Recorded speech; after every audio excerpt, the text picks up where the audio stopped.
Welcome back to Pack Mentality, and we have a very short one. We're going to go over the best training split for a busy adult, and Caitlin's going to give her opinions, and maybe I might chime in a few of my own as well. So, Caitlin, welcome to the show. So, what is the best training split for a busy adult? Someone with kids, someone with a high stressful job, someone who has a really busy schedule, and they're just trying to fit it in. Yeah, this is something that I talk to a lot of people about at the gym. And I think there's only really two good options for somebody who has a busy life.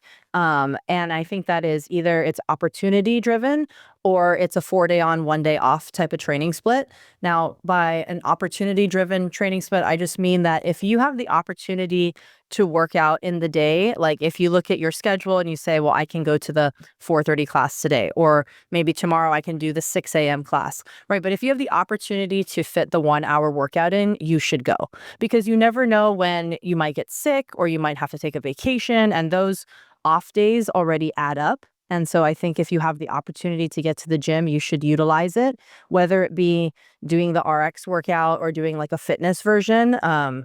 But consistently going would be a best way to do it. Or you can take the other option of doing a 4 day on, 1 day off. Oh, real quick, before we move on to that, can we go into that one a little bit more and just kind of break it up, just so we can just stay on, uh, like focus on that first, then we can move on to the 4 day off. Oh, okay. So like by opportunities to work out, I mean, I see a lot of people either plan their schedule like, oh, I only go to the gym on Mondays, Wednesdays, and Fridays. And, that's great. But what if you get sick on that Friday? Why couldn't you have gone Thursday? Or, just being more flexible will get you in the gym more often. And I see it all the time where people end up taking, 2, 3 weeks off because, well, this trip came up or I wanted to go hang out with my friends on this day. And and they just end up actually only going to the gym like 2 or 3 times in the entire month. So if you have the opportunity, like I said, to go, you don't cherry pick the workout. You don't only go on certain days. You just go to the gym no matter what. Yeah, because I think we grossly underestimate how many forced days off we're gonna have to take anyways.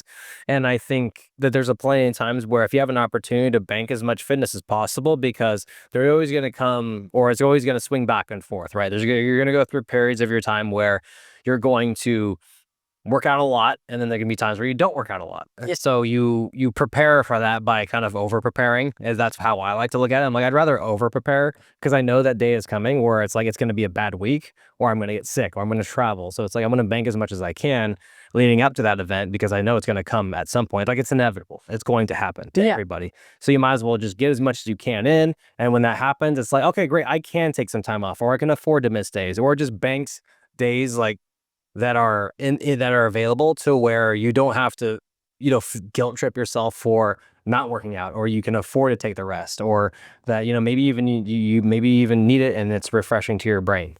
Yeah, that's kind of how I work out, at least for myself. I just go based off of opportunity because I'm super busy, and if my schedule allows it, I'm definitely going to try to maximize it and do something with it. And so when people ask me like when is my rest day, and I just say it's just I'm usually forced into a rest day, and then it just happens. Yeah.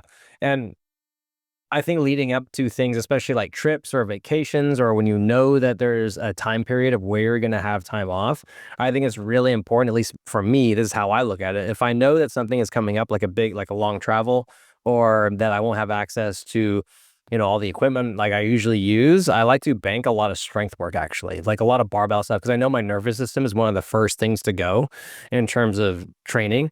So I make sure I hit my squats. I make sure I hit my cleans, my snatches, because that's a lot harder to hit when you're traveling or when like you're super busy or doing something else. It's like it takes time to warm up. It takes time for your nervous system to get ready to lift the heavier loads. So I like to do things that I know I can't do while I'm traveling or when I'm going to have that forced time off, because then it's like, okay, well, I delay that time. And then usually when I'm traveling, it's like I can always hit push-ups, squats, sit-ups. I can always do body weight. I can always run. Yeah. So I avoid a lot of the body weight stuff leading up to it or conditioning, and I do really focus on lifting as much as I can Yeah. before I leave for that scheduled time off.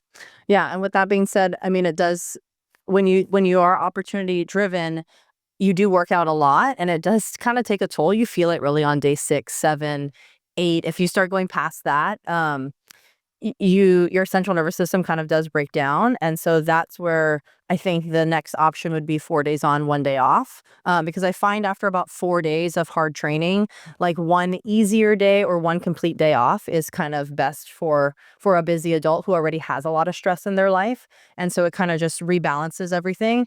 And not to mention, you need momentum. Okay, when you're talking about fitness and momentum in the gym, I think 4 days is a perfect amount to, and then 1 day off just allows that kind of little reset. But you don't lose momentum at that Mhm. point. Yeah, I definitely have used both. I like the opportunity-driven one the most because I don't know why. It just kinda takes the thinking out of it. Because I sometimes where if I'm good to go a 5th day or a 6th day, I'll just do it. Yeah. It's not like I go hard every single day too. Like, some days, along those lines is just like a run or like a 60-minute row or something aerobic or accessory work that I missed. It's not necessarily, and when we say that, it's not necessarily like beat yourself on the ground every day with a hard CrossFit Metcon. Yeah. It's, there's times where I just lift. There's times where I just do like other things. And then that allows me to at least keep that momentum going because I'm a big momentum person. Like, once I stop, it's hard for me to get going again and vice versa. So that's just where I'm at. Yeah, and I see it a lot with my clients who, like, maybe they only train 2 or 3 times a week. It is really hard to make progress, and it's really hard to gain momentum in their training because there's too many days in between. And then, like I mentioned before, you don't realize how often you actually rest if you're dictated by like just scheduling, again, sickness and social events. I mean, it really does take a toll, and sometimes I go 5 6 days without seeing somebody, and it's almost like restarting over and over again each week because we can't build. You cannot build strength with only 2 days a week.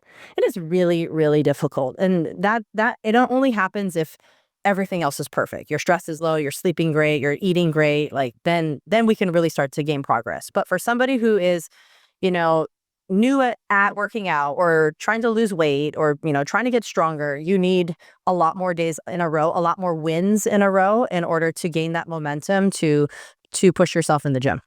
Yeah, and I agree with that. And I think that comes down to, I think the most important thing for everybody, especially if you have a tight schedule, is frequency is probably the most important thing you can do. It doesn't always have to be perfect every day, but when it's habitual and you're used to moving constantly Yeah. almost every day, that definitely helps long term. And it helps you stay on it long term because then it becomes habitual. It becomes just part of your routine of what you naturally do. Yeah. Because, I mean, so many times where I think one of the hardest things for me is especially after I get sick, that first workout back is so hard. Like, I'm dreading it. I don't want to do it, but I know I have to because I just got to get that one over with. Yeah. And so, but once I get that one over with, the next one's easier. And then, by day 3, I'm okay. Like, I'm pretty much back to normal, at least mentally. Yeah. But, uh, man, like, I mean, and I'm someone who likes to work out. I mean, think of it for someone who's busier than me, who doesn't like to work out, like coming back from like a sickness or coming back from, a long time off. That's really hard to do, regardless of how easy the workout really is. Even Yeah. the first one, it's really hard. Yeah, exactly. And it swings both ways. Like for somebody, you're saying for somebody who it's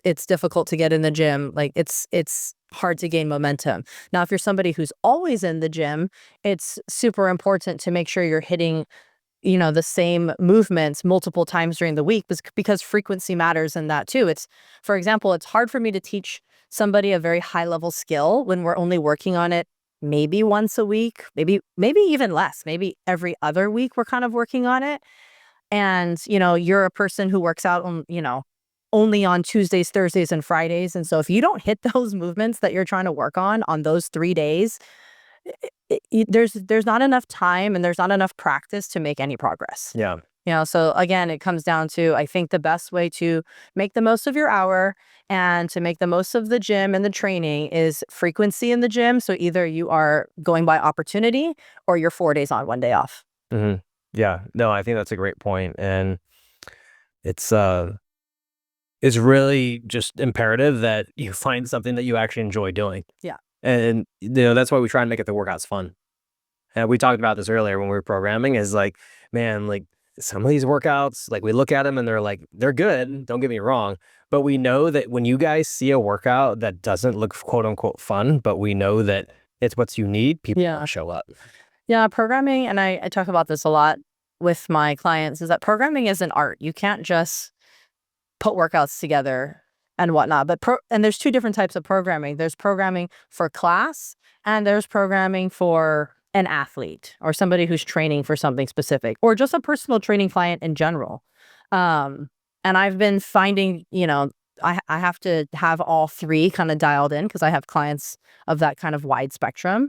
And so I do notice that people in class like to come to the fun workouts. People who like to train like miserable workouts, they like to hurt. And then the people who like dabble in CrossFit but mostly want to do bodybuilding, then they have their own realm too. And they hate cardio, number one. Yeah. So they will never do cardio. But those are like the three types of clients that I have, and how I have to program for all those, different levels. Yeah. Well, absolutely. Well, that was great to go over. Is anything else, any finishing touches you'd like to add? No. Okay, perfect. Well, thank you guys so much for listening. Good luck, have fun, and nailed it. Nailed it.